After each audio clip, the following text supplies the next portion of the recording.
आखिर क्या हुआ था 1528 में जब उस दिन राम मंदिर को तोड़ा गया? क्या है राम मंदिर का सदियों पुराना इतिहास और क्या है राम मंदिर के निर्माण की असली कहानी?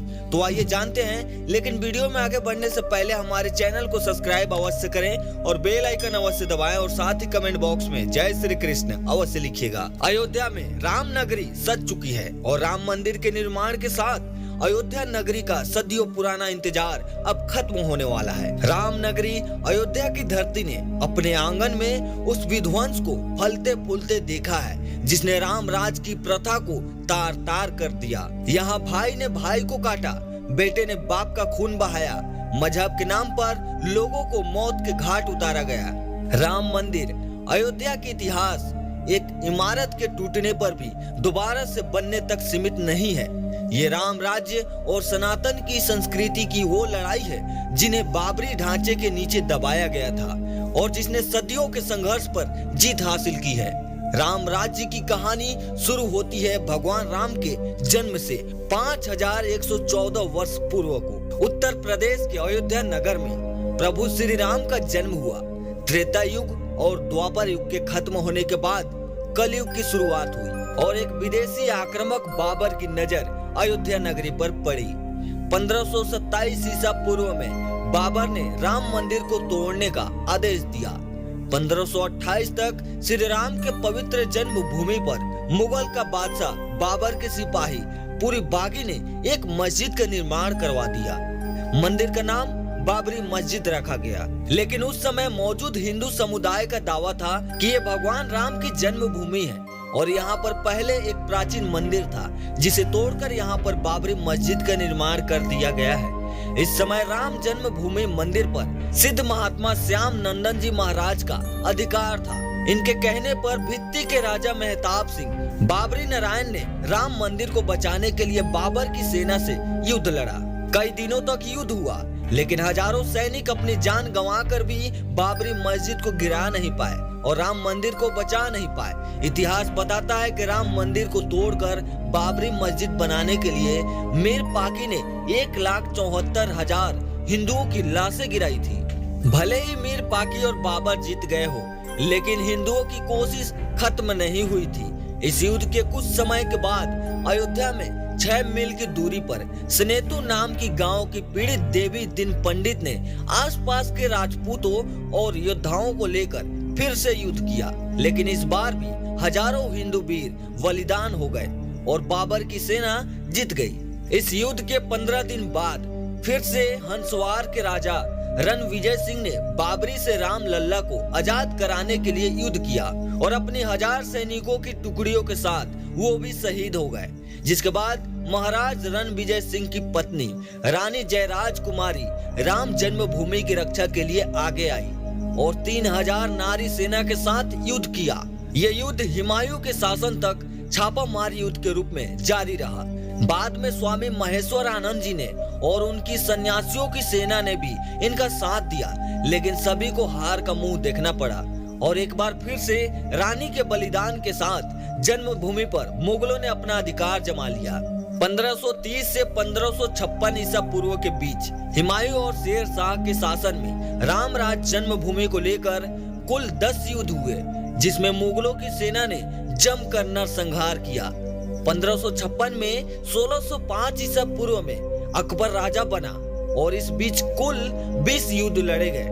लगातार हो रहे युद्ध से अकबर की सेना कमजोर हो रही थी, तो अपने 9 रत्नों में बीरबल और टोटरमल के कहने पर अकबर ने बाबरी मस्जिद के सामने एक चबूतरे पे राम मंदिर बनवा दिया और सालों से चल रहे नरसंहार पर कुछ समय के लिए रोक लग गई। लेकिन 1658 से 1707 ईसा पूर्व के बीच औरंगजेब ने शासन किया, जिसने उत्तर भारत से हिंदू और हिंदू मंदिरों को मिटाने का संकल्प लिया। इस दौरान 30 बार युद्ध हुआ और उसमें लगभग 10 बार अयोध्या के मंदिर को तोड़ने की कोशिश की और कई मंदिरों की मूर्तियों को तोड़ डाला।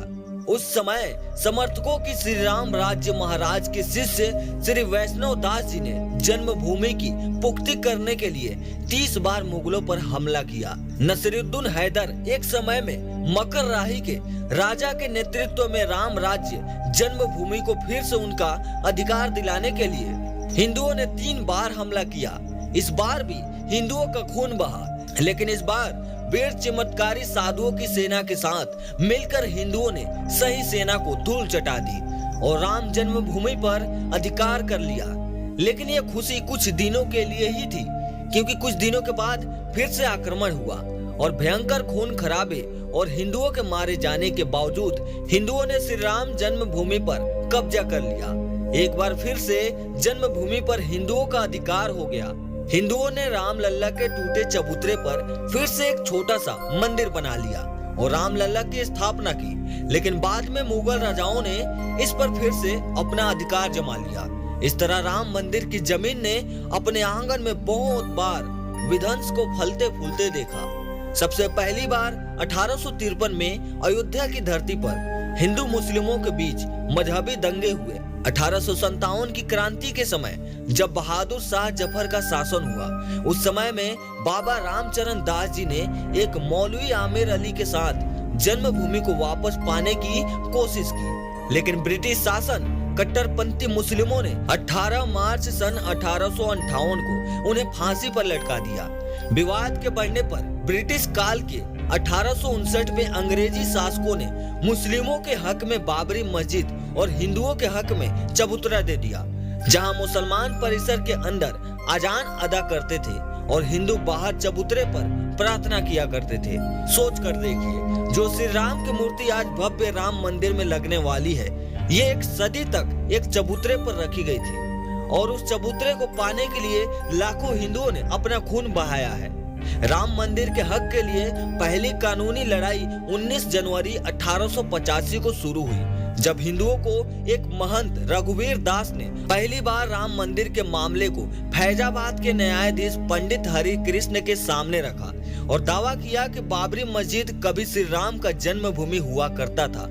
इसके बाद का असली खेल भारत के आजाद होने के बाद शुरू हुआ, जब 1947 में मुसलमानों को विवादित स्थल से दूर रखने का आदेश दिया और मंदिर के मुख्य द्वार पर ताला लगा दिया, जबकि हिंदुओं श्रद्धालुओं को एक अलग जगह से प्रवेश करने का जगह दिया गया। 23 दिसंबर 1949 को असली विवाद शुरू हुआ, जब भगवान राम की मूर्ति मस्जिद में मिली।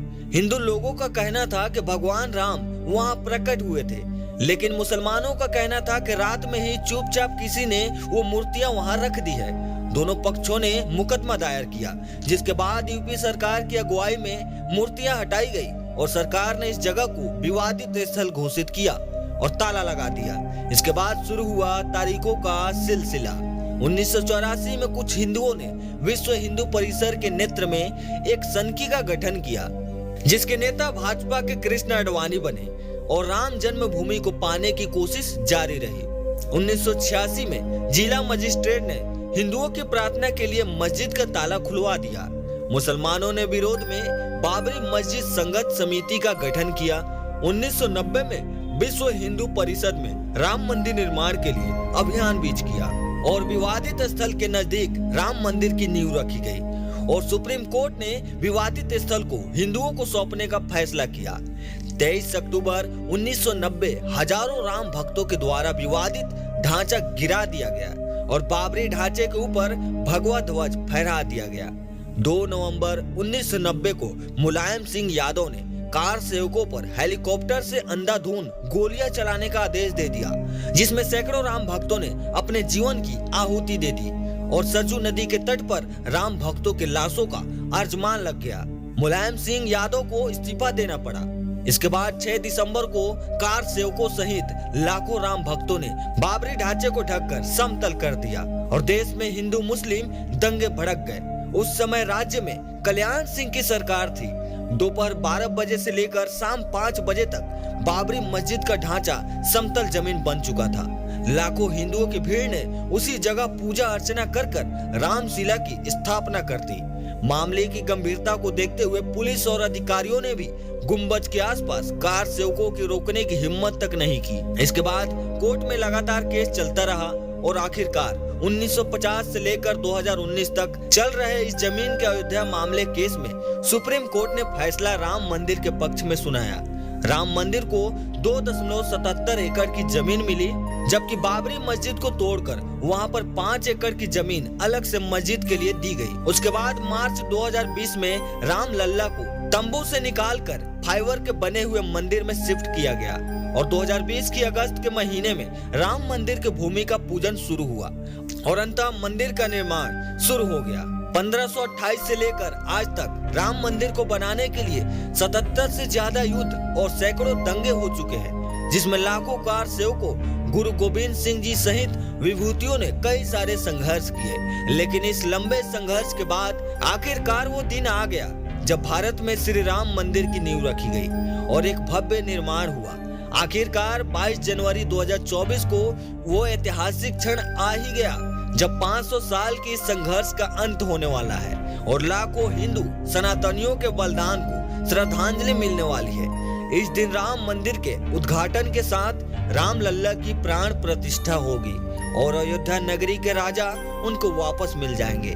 राम मंदिर निर्माण के समय श्री राम मंदिर के नींव के नीचे करीब 2000 फीट की गहराई पर एक टाइम कैप्सूल को रखा गया है, जिसमें श्री राम और उनके अयोध्या, उनके जन्म स्थल से जुड़ी हुई महत्वपूर्ण वस्तुएं और जानकारियों को सहेजा गया है, ताकि हमारे आने वाले पीढ़ियां कई 100 साल बाद आने वाले भी लोग श्री राम के अस्तित्व को झूठा न कह सके और श्री राम से जुड़ी हुई जानकारियों से रामायण के बारे में जान सके। दोस्तों, आपका इस बारे में क्या कहना है, हमें कमेंट के माध्यम से जरूर बताइए और इस वीडियो का पार्ट 2 चाहिए हो तो कमेंट में पार्ट 2 जरूर लिखिए और वीडियो पसंद आई हो तो लाइक और शेयर करना मत भूलिएगा। हम आपको मिलते हैं अगली वीडियो में।